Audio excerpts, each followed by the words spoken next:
I don't care how many more points I score or what I can or cannot do on the floor. The real question for me is, can I play without cheating this game?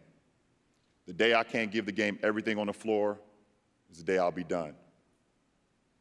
Lucky for you guys, that day is not today.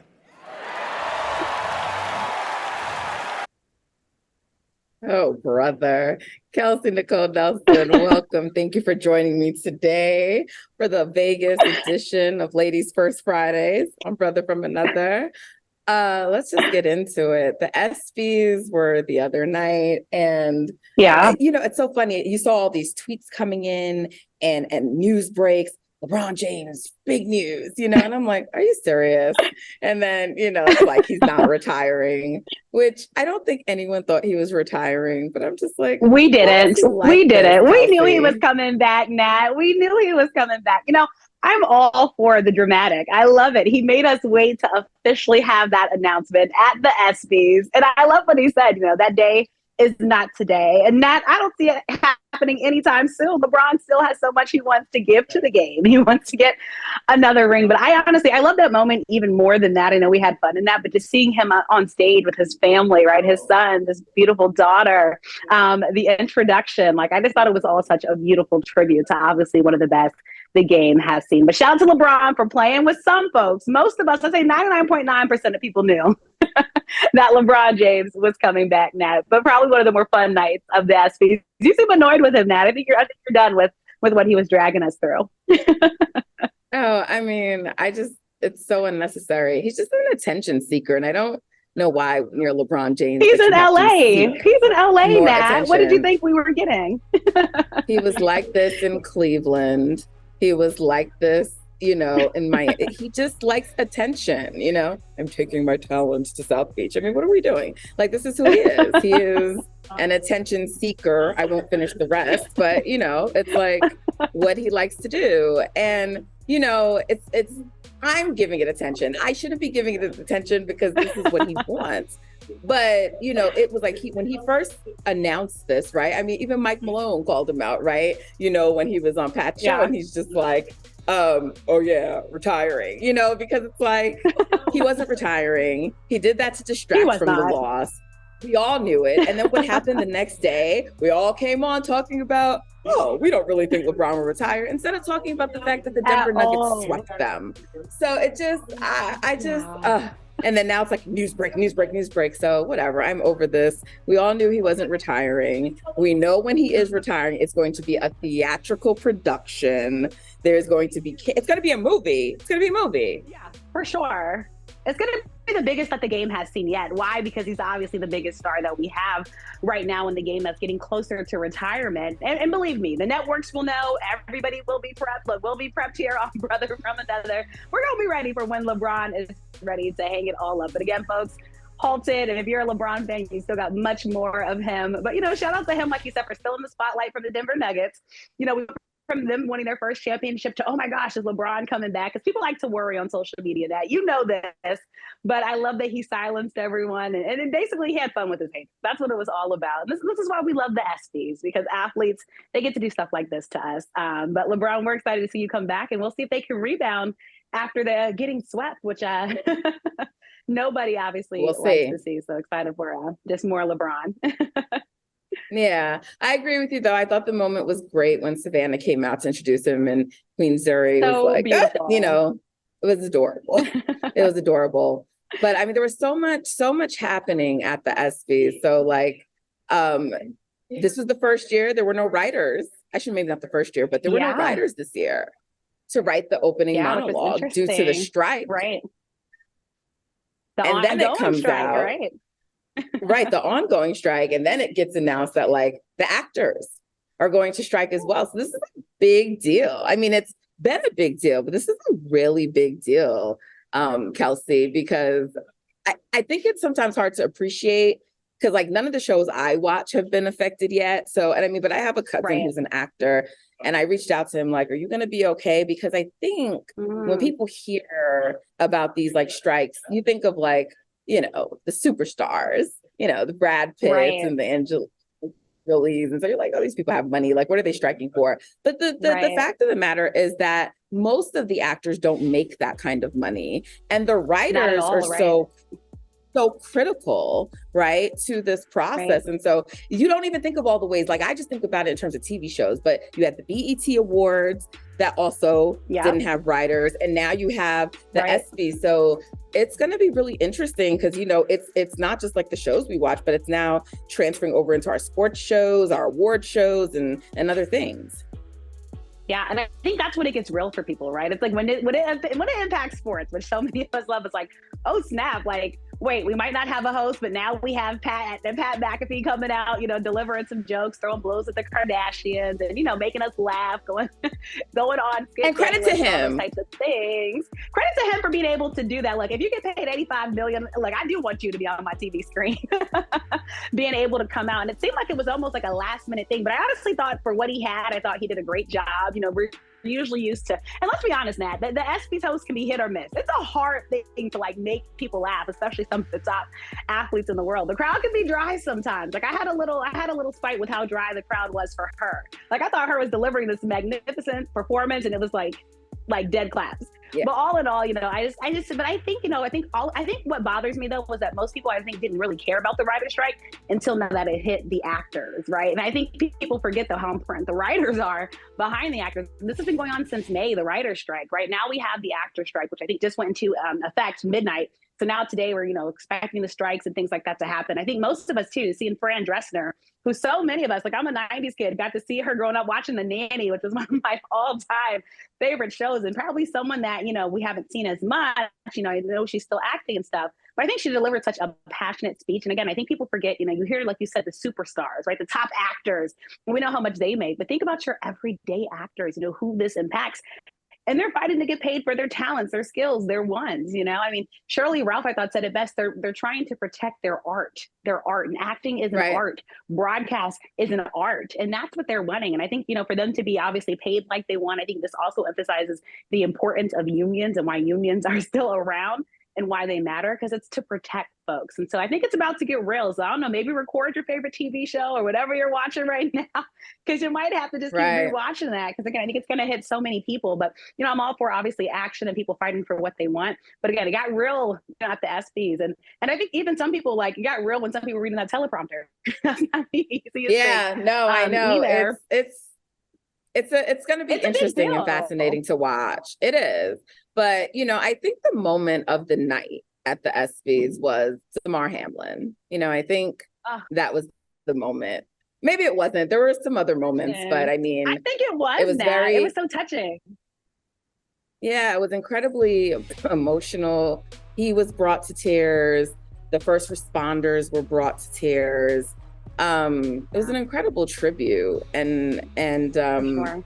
You know, I mean, I still just remember like that moment, the night it happened, and you know, and the next day people were like, we don't even know if you should go on and talk about sports the next day. Like, you know, it's this weird thing. And then, you know, when the playoffs came and you see him, you know, in the stadium and now here and his recovery and just everything, it really is, it's a beautiful testimony. But it was just it definitely brought me to tears. Oh, for sure. I mean, I said there couldn't have been a dry eye inside watching that. I mean, we're all still touched by Damar Hamlin. I love too the message of the staff, like, please no CPR. You never know when it might come into impact or effect. You know, like my first job was a camp counselor that, you know, I learned CPR. Thank gosh, I've never had to use it until this day. But you look at the situation that happened on the football field, and as you spoke about, we can all remember that moment because sports stopped. It became bigger than sports. It transcended sports.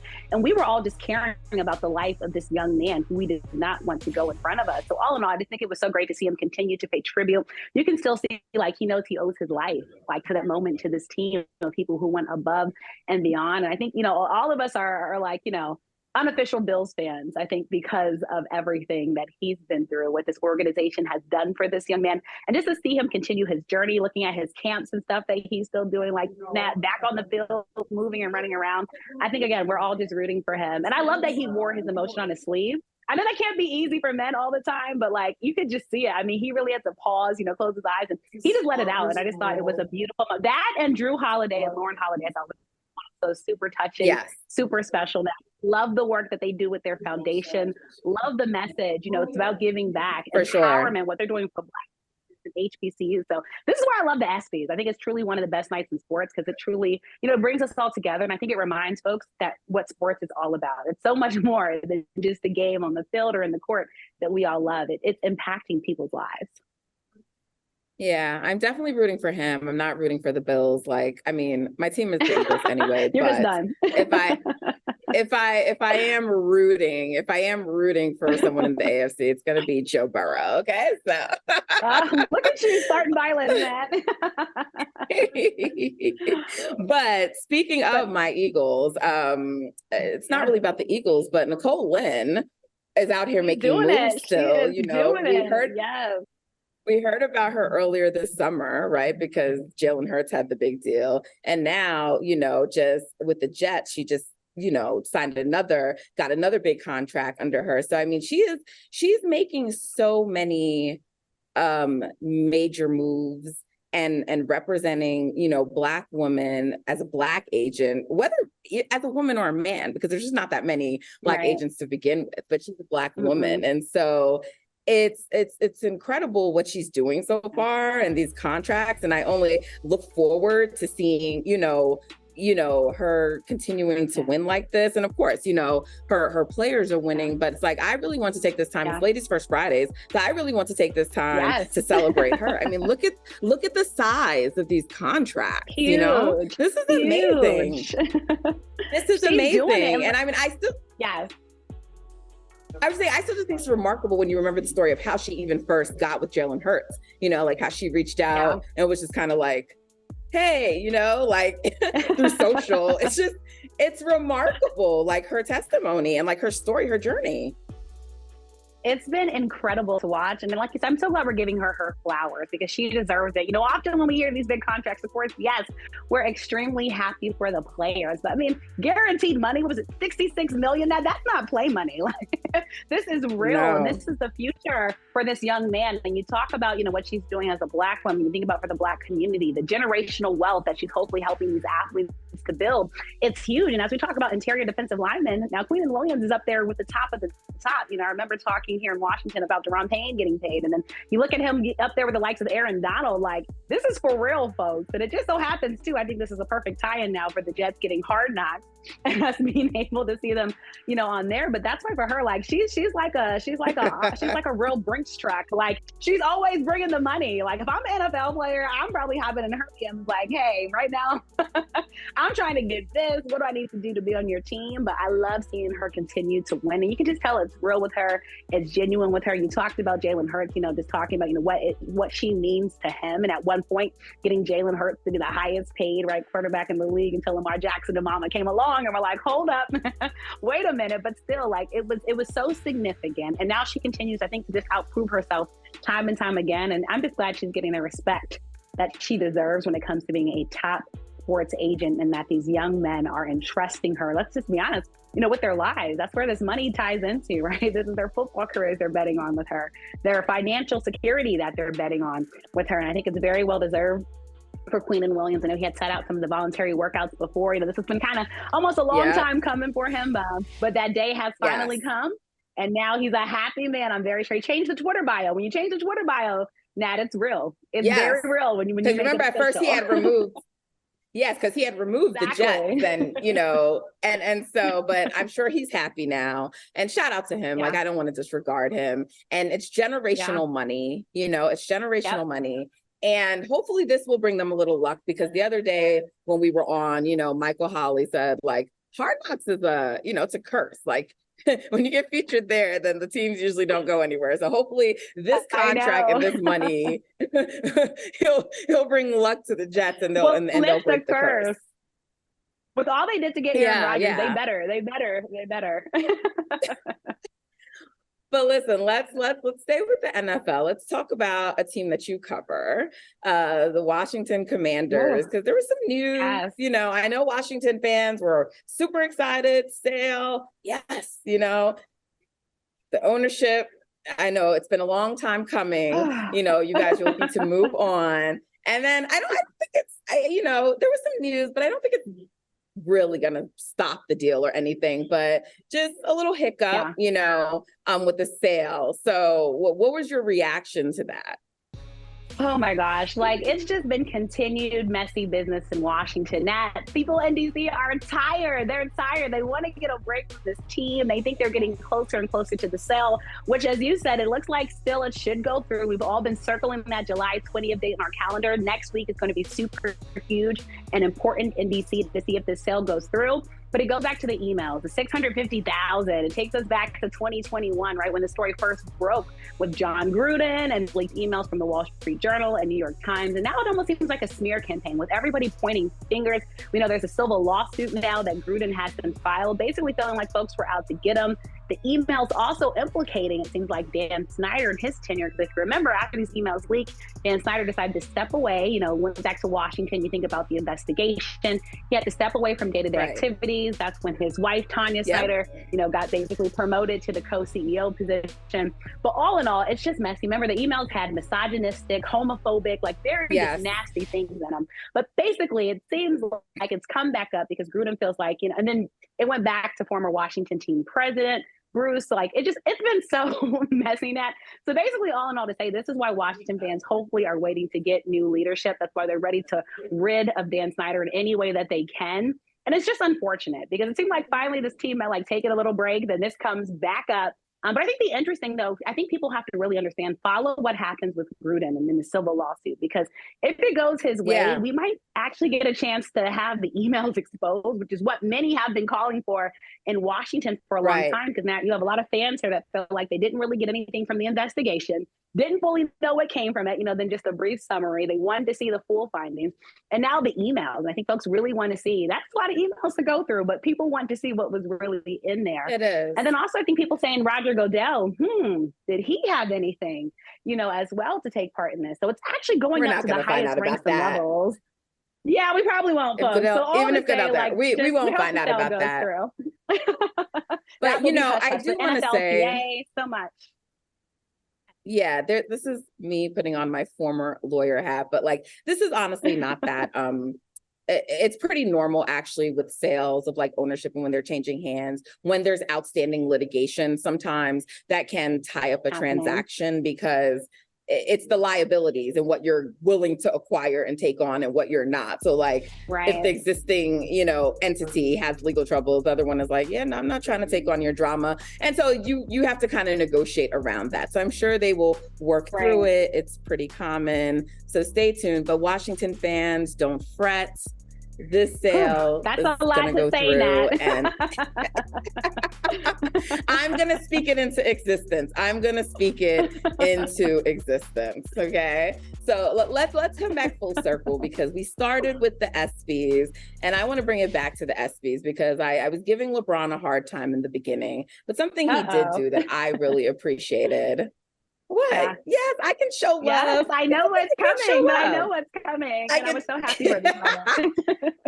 Yes, I really appreciated him. One, shouting out Asia Wilson, who I had the pleasure to speak to the other day for winning the ESPY for Best WNBA Player, but also encouraging people to watch the WNBA. And of course, I'm here in Vegas because it is WNBA All-Star, and we are going to talk about it because there is so much to talk about. So shout out to LeBron for doing that. Even though I don't think it's intentional, his boy D Wade, who we're going to talk about a little bit later, may have thrown a little shot because he's like, I want to do more than just, be encourage people. So LeBron, you got to step your game up. Now you got to become an owner because, the clock D is Wade ticking. did that. Clock is ticking, LeBron.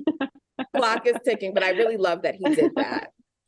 That was huge. I'm very big into using your platform for a purpose, and that's exactly what LeBron James did. And then him saying it, we know how the waves ripple for young kids, right? He's like so many people's favorite player, and shouting her out specifically, naming her by name, right? Not just saying watch the WNBA, but talking about one of the greatest players right now in the game. I thought that meant so much. You could tell it was genuine. He had the smile on his face when he said it.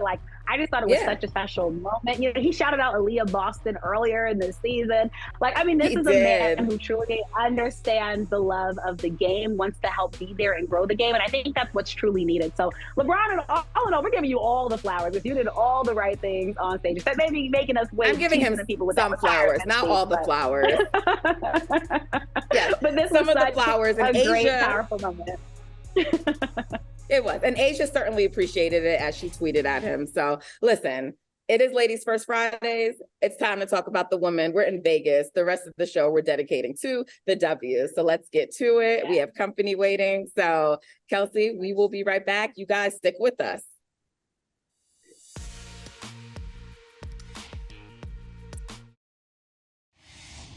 I am here with Omar Goff, the president of Mielle, and I'm sure everyone heard about the new partnership with the WNBA. Can you tell me a little bit about this, Omar? Like, how did this come together? You know, when I joined the brand team, I really wanted to figure out what are some new and unique ways that we can start to speak about the superiority of our products. And I wanted to find authentic storytelling opportunities. And I felt like female sports has been a very underrepresented area for beauty, quite honestly. And the prototype of what beauty represents has, been very singular in nature from a storytelling standpoint. So when I thought about the power of Mielle, how wonderful our products are, we really want to make sure that these athletes have the confidence to bring their beauty on the court as well as off the court. And what better way to do that than to partner with the WNBA and become the first texture care brand partner for the WNBA.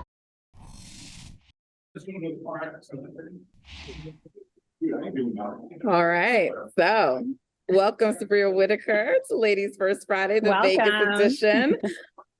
Subria and I are both in Vegas. Kelsey's the only one who missed the memo. And I missed Subria, the invite. I'm sure you are. Subria, I'm sure you're just as excited as I am and the players were to hear about this collaboration with Mielle. I'm not going to rub it in, guys, because I got one of them bags too. And those samples are not samples. They are full size, stuff. So I'm super excited about that. But Subria, I just think this is an amazing partnership for the league to enter into, because it's a Black league for one, as we know, and it's a product line for Black hair care. And can you talk about, the players seem to love it when we saw the reaction video. What do you think this kind of partnership represents in terms for the league and why it's so important?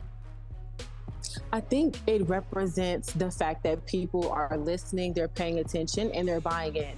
I know I have, and a lot of other people have been, WNBA Twitter, have been on WNBA Twitter asking for these brands to stop missing the mark. Like, these women are playing their game. They're fabulous. Their hair is fabulous. The makeup, the skin, all of it. So it's about time we got some more beauty collaborations in this league, and I really hope that they do it right. Yeah, I think that's so beautiful. Kelsey, what were your thoughts? Really, I was just going to say, for me, and I don't know how it is for you all, but to hear official textured hair care partner, that matters. It's like finally, like you said, and I think about the Crown Act that we just celebrated, Crown Day. It's like finally we have something to celebrate us. I've seen other hair brands, partnering with other leagues and, other types of people, but it's like finally, yes. And to see one of the fastest growing Black beauty brands partner with the league that's celebrating so many wins, right? Doubling viewership, ESPN Countdown going up. I mean, just so many wins right now for the WNBA. If you look at the midseason, I just thought it was a great thing. I love the interview that you did, Nat. I thought everything he said was exactly on point. And I think now just these little girls that can grow up and seeing now their favorite sport, basketball potentially, with their favorite hair care product going hand in hand. And I think that's going to be so important moving forward.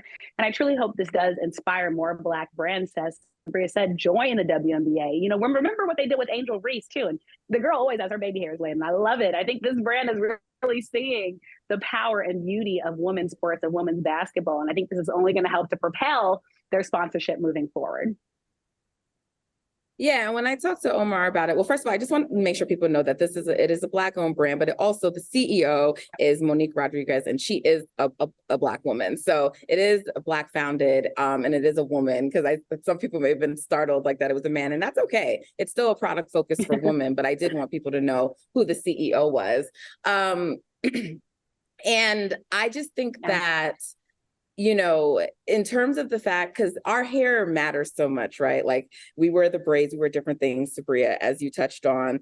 And I think it's really important for people. I don't know if anyone can really understand the significance of what Black hair means for Black women. Yeah. So this to me was a tremendous move. And I think it gives us the ability to start to educate, you know, about that, you know, and why it matters for Black women who play sports. Yeah, completely. So listen,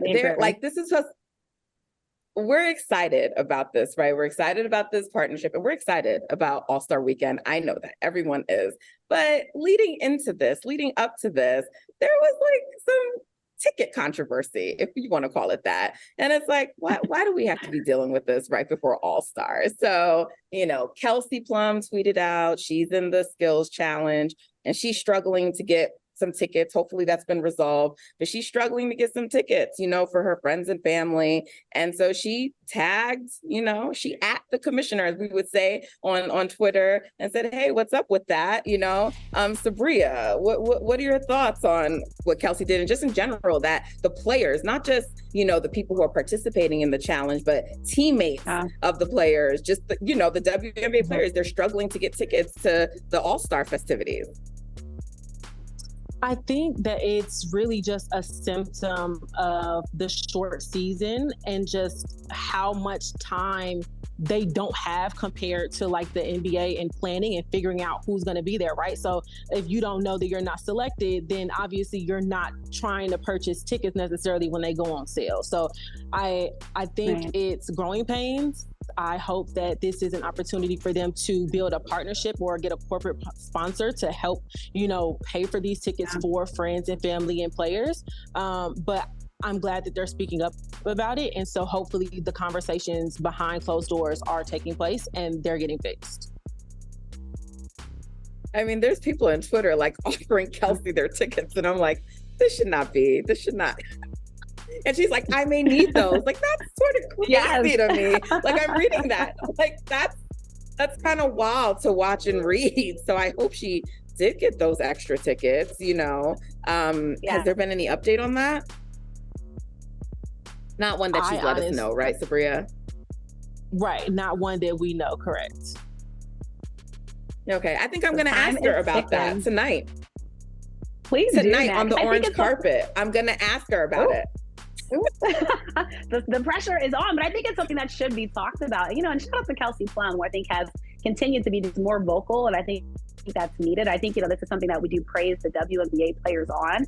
And the sad thing, though, is that they kind of have had to be more vocal, right, because of the challenges that they've been facing. But all in all, to say, like, this should be something that, you know, hopefully can get quickly resolved, if not for this year's game, hopefully for next year's game, you know, and just planning for it. I love the positive tone. You know, we don't just want to get on the WNBA, but to your point, that I thought it was beautiful to see a fan be like, hey, I can't go to the game. Do you need these 2 tickets? Like, I think that speaks to the beauty, you know, of the WNBA community, because also those aren't some cheap seats that were offered up. Like, here's some of the best. I think you deserve it. And like you said, it was just great to see the Aces teammates, like, you know, come to each other's defense. Again, just the beauty of the WNBA. But hopefully we can get to a point where just one day this league, again, doesn't have these little small problems, because we want to focus on the All-Star game that so many are excited about, the skills competition that so many are excited about. We shouldn't be talking about this trivial stuff that hopefully should have already been handled, especially, you know, when you're going to Vegas. It's going to be a hot ticket item. Who doesn't want to go to Vegas for anything, let's be honest, but especially the WNBA having great success in Vegas. I think, you know, they just need to plan for the future and plan forward. And so hopefully this is something that can, you know, again, just be easily solved, because they understand why the players, you know, want that support, not just from their teammates, friends, and family, but because, again, we're growing the game. It's part of growing the game and making sure our players are supported. And I'm so glad you said grow the game, because part of growing the game, right, is making sure that the tickets are paid for, right? Like, again, growing the game, the game has grown really fast. It's a great thing that it's sold out. It's very unfortunate, right? That people who want to come and that are in the league, you know, are having these issues, but it's a good sign that the tickets are being sold. And if we're going to grow the game, the tickets do have to be purchased. So I think there is a way to figure out, you know, where's the line between comping tickets and making sure they're paid for. And I think the corporate sponsorship might help that. So I think as far as financially and attendance wise, these are wins. Unfortunately, some players might have to take some L's, but I hope they get it figured out. Yes, and that was Subria, the founder of Grow the Game, so she knows what she's talking about. I was at the Aces game on Tuesday night, and like the arena was also sold out then. The energy in the building was incredible. They were playing the Mercury, and obviously, you know, the Aces, they've been dominating all season, so they dominated, but like it was a huge game because Brittany Griner was there, of course, and the Aces are a super team, and of course Diana Taurasi. So, you know, but it was just amazing. Like they have an amazing arena. It was electric in the building, and so to me, I loved seeing that. And I hope it seems like this is the direction the league is trending in, right, Subria? Yes, it's going to take some time. Again, growing pains, but it's growing, and that's all that matters. Okay. So today is the 3-point challenge and the 3-point contest and the skills challenge. Now, the skills challenge we've known for a while, but the 3-point contest, I want to start there, Subria, because they just announced yesterday who was going to be in the 3-point contest. So I have 2 questions. My first is, does it typically take this long for the announcement to come, like that we're finding out only a couple of days before? Yes, it does. And I'm not, like, I don't have an official answer from League PR on why this happens, but just from common sense speculation and my understanding, I believe that they wait for the selections of who's going to be on the All-Star team, and then they try and pull from that pool of who participates in the skills challenge and the 3-point contest, just because it's a really short break and not all the other players want to participate, but financially it's helpful for them because they'll already be here. So yes, we typically don't find out 3-point contest participants until the weekend of. Okay. And then, so my other question is, were you surprised at all by the slate of players? Because I was a little surprised. But I want to know what you have to say about that. I also was thinking that, you know, with the addition of Ryan to the team, that she would have been on there because she's a pretty good 3-point shooter. You know, she's shooting 39% on the year, and she's made a number of them, I think close to 50 or around there. So I just thought with her being added to the team, I was looking forward to maybe seeing her, but she's not one of the contestants. So what do you think about the participants? Yeah, Ryan's definitely a shooter. I think maybe her being a late ad, I just gonna give them a benefit of the doubt and say maybe her being a late ad with EDD being out maybe affected that. But I was very shocked to see that Sammy Whitcomb isn't there, and then Lexi Brown isn't there. I believe Sammy is like leading the league in 3-point shooting, and Lexi Brown is known as a shooter, and LA is right there. So I'm very shocked by the contestants who aren't there, but I'm not shocked by who is there. Okay. Yeah. Okay. Well, Kelsey, who's your pick to win the 3-point contest? Who do you think is going to get it? Yeah, you know, that's what I was going to get on with Subria real quick, because I know Allie Quigley is somebody that obviously for so long, like, we would be watching for the 3-point contest. But I think to your point, you know, we look at the slate though, and we're going to have a new champion, right? Which I think is pretty exciting for the league. And I think, you know, like you said, you look at it and maybe it's not all the names that you wanted, but all in all, I'm excited for it. This is a hard one, but I think I'm going to go with Kelsey Mitchell. I think she's an underdog. I know Jackie Young has so much hype around her, and obviously well-deserved hype because how she's been playing. I'm not going with her either just because her name's Kelsey. I mean, she has a great name, but I actually think there's something there with her. I think she has a quick release with her shot, and I think she can get a lot of shots off. So I'm excited for her. But Subria, what are your thoughts on who might be the champion? I know we're putting you on spot, and y'all are both in Vegas, so I hope there's no bad blood once you say who you think your winner is going to be. But who are you expecting to come out as the champion? Yeah, so we call it in Chicago, we call it the Ali Quigley Invitational. And so, okay. She's owned it. So Sammy Whitcomb is there. It's actually Carly Samuelson, who's also in LA, who is missing. So just correcting that last point, who's leading the league in 3-point percentage. But I'm going to. And they tweeted about it. They tweeted about it. They did. Yes. Did you see that? The sparks they tweeted because the team account. Sorry, Subria, go ahead. They did. They felt away. Yeah. They felt away. I thought that was hilarious. I mean, it's really disrespectful. Yes. But I'm sorry, I interrupted you. Go ahead, Subria. Yeah. No, but I mean, thank you for the receipts here as well and for pulling that up. I'm going to have to give it to Jackie. I think Jackie is a silent assassin. She's at home crowd. So Talented. I'm going to give it to Jackie. Yeah. Yes, she does. You can't go wrong with Jackie. I think it's Jackie too. You can't go wrong with Jackie. I want an underdog, but I love there's Jackie. No bad pick here. Been playing. It's well, and I'm just honestly, I'm excited by how many people are excited for this three. I don't mean in recent years, I can't remember how many folks I've seen this excited about it. And I think again, it just goes back into the hype that we were talking about that surrounding the WNBA this season, and going back again to just growing the game, getting more folks excited about the entire All-Star Weekend. So hopefully we get those ratings later. And again, they're all up because everyone's just excited about the talent that we'll be witnessing. Any thoughts on the skills challenge, Subria? You know, I like that it is the way that they have their teammates, and I think it's going to be spicy. I think it's going to be really spicy. So I'm excited to see it. I know that there was some controversy last year about Sabrina Ionescu and her maybe getting a head start. So I'm interested to see if she saw the tweets, takes the feedback, and comes back with a vengeance to try and get the 2-peat.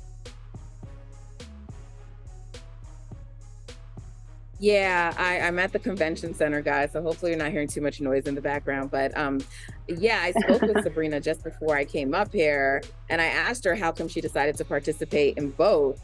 And she wanted to obviously defend, her title and in the skills challenge. And then she wants to try the 3-point contest. So we will see, but she's looking to try to repeat. So we will see, what happens. Yeah. But okay, the big game is on Saturday.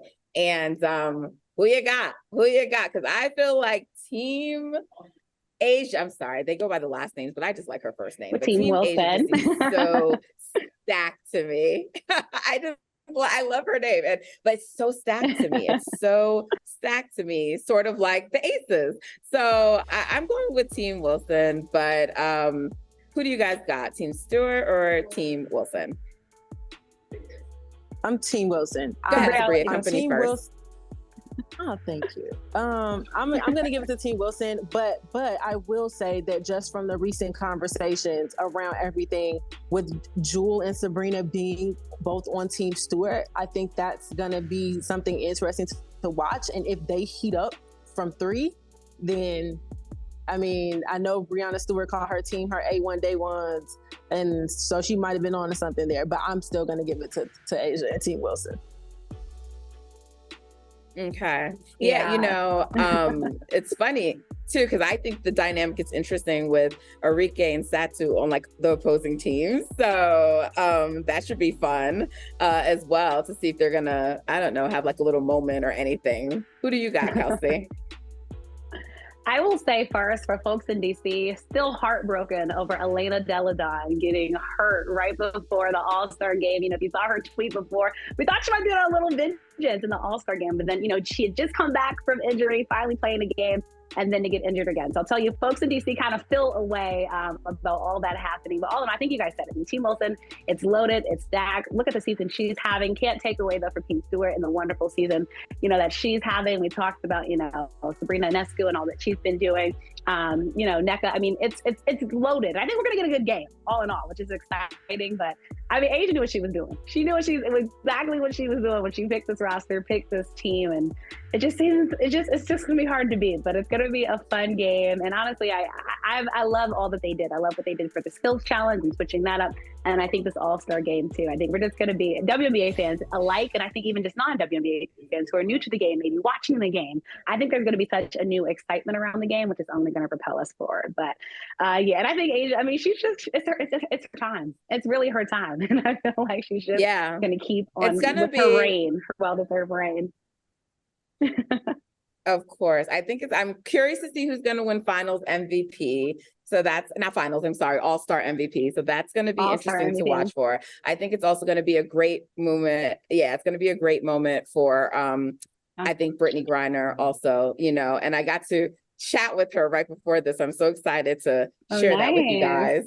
But she's really excited to be here and love the fact that Stewie picked her second and the first pick for her team. So really looking forward to that. Subria, I just want you to tell me quick thoughts on Dwayne Wade officially becoming an owner for the Sky. Yeah. Run the clip back. I told y'all if Miami wasn't gonna take them, we will. I love it. I love this for us. Chicago always wins, even when we don't.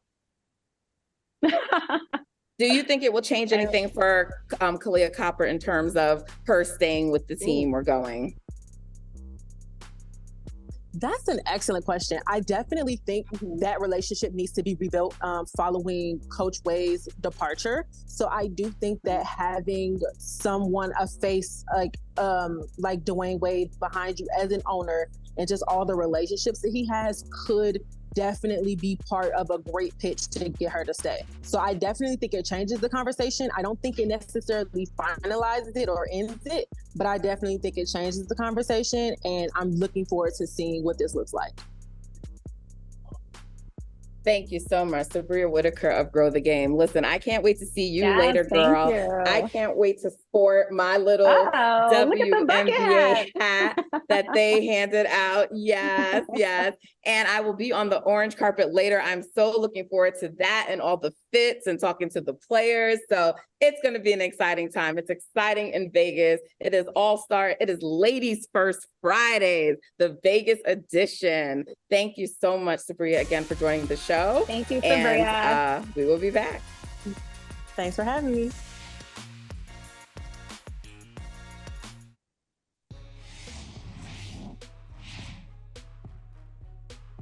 Kahleah Copper, Candace Parker, and Elena Deladon are featured in Fast Twitch's Game Changer collection. If you're not familiar with Fast Twitch, it's Gatorade's energy drink. And I had the pleasure of sitting down with Kahleah Copper last week to talk about this partnership, along with her being a three-time All-Star, and to talk about some other things that she has going on and off the court. This Fast Twitch collaboration is reminiscent of the WA's original moniker, We Got Next, and this is a continuation of that. Stay tuned.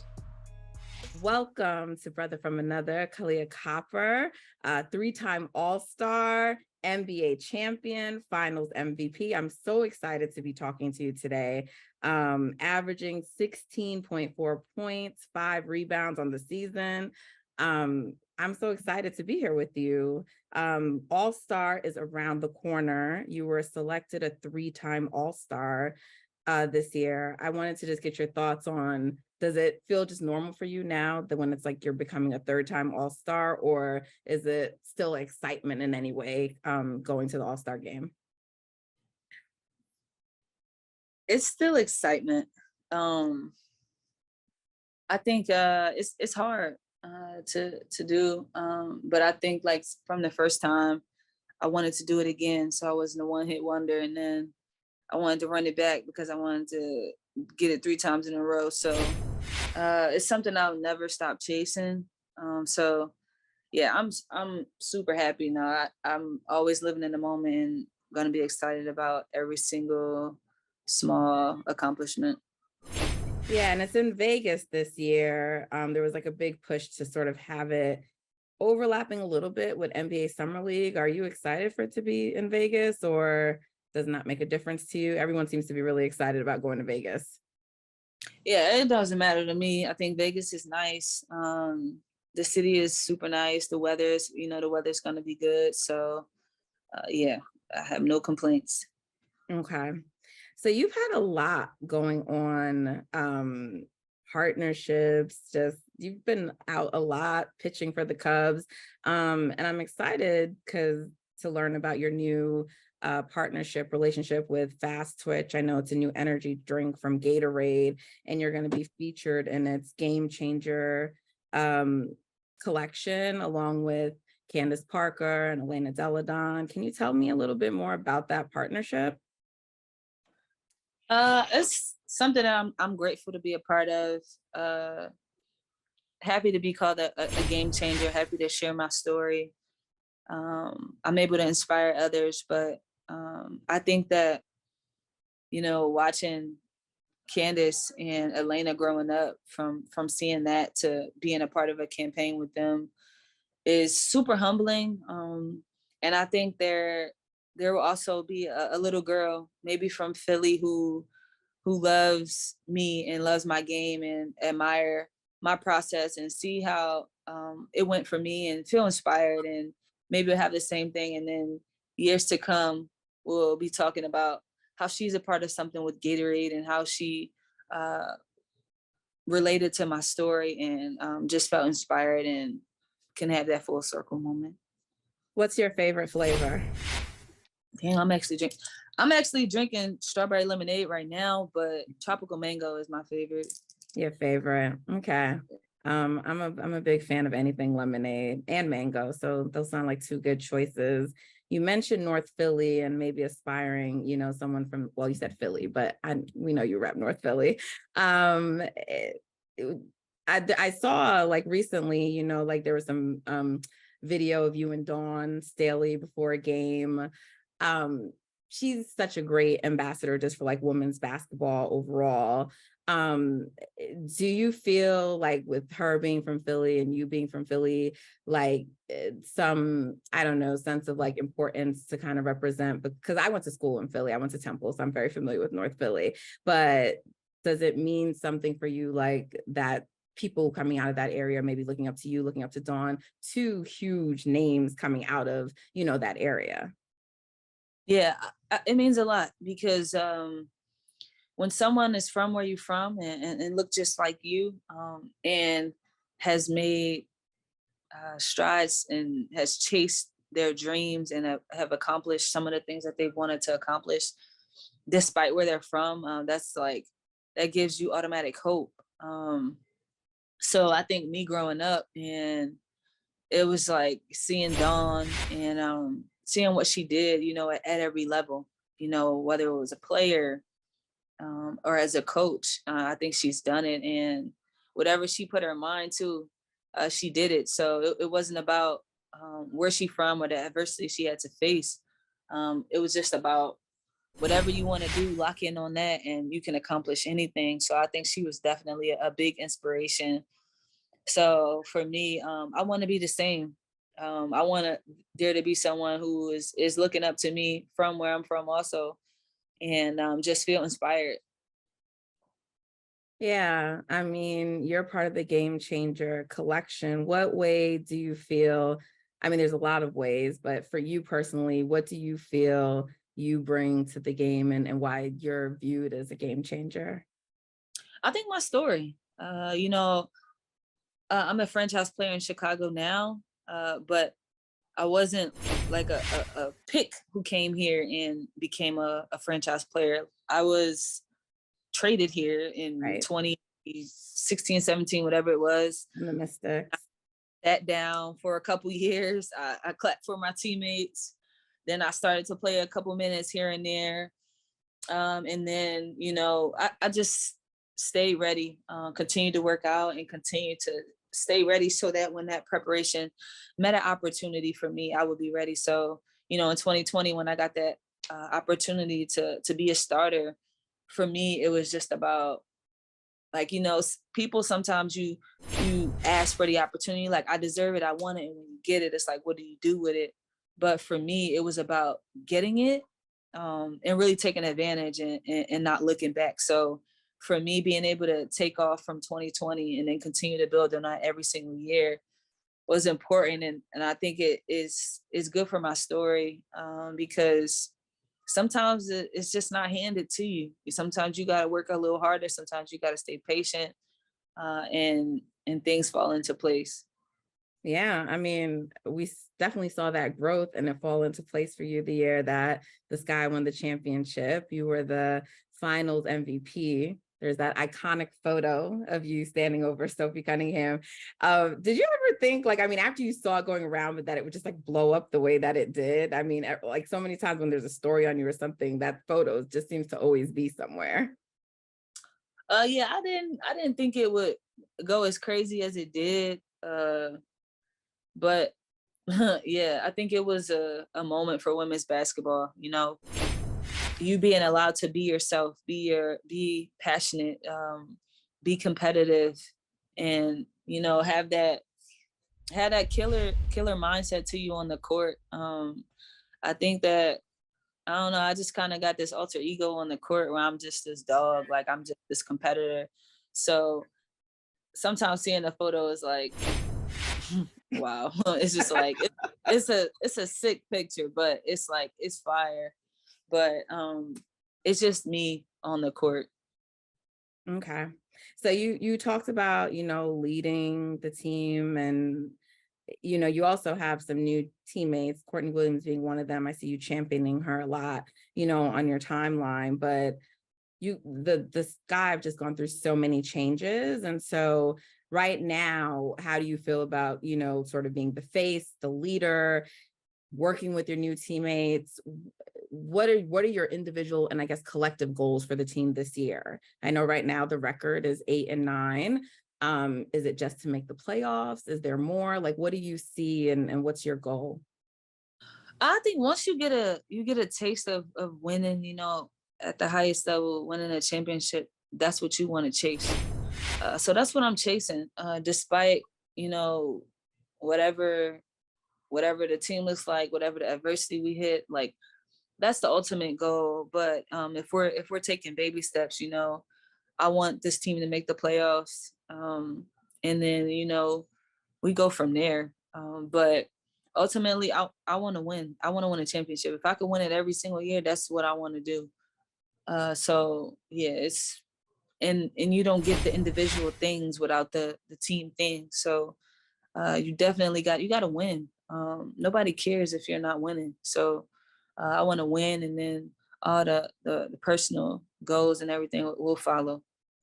For sure. Well, I'm going to be really excited to look out for you at All-Star. Maybe any personal goals, trying to get that All-Star MVP this year, maybe? Whew. Yeah, actually, that's on the list. Yeah, why not, right? Let's go get that. Yeah, claim it. Well, thank you so much for taking the time to talk to me today. We really appreciate you coming on, Brother from Another. I'm a big fan of your game, big fan of your growth, and I just can't wait to watch you grow more and kill it like you always do. Thank you. Thanks, I appreciate it. Hey, thank you for watching Brother from Another. If you haven't hit that subscribe button, go ahead and do that now. Don't forget, you can catch us 3 to 4 weekdays on PeacockTV.com and on Sirius XM Channel 85.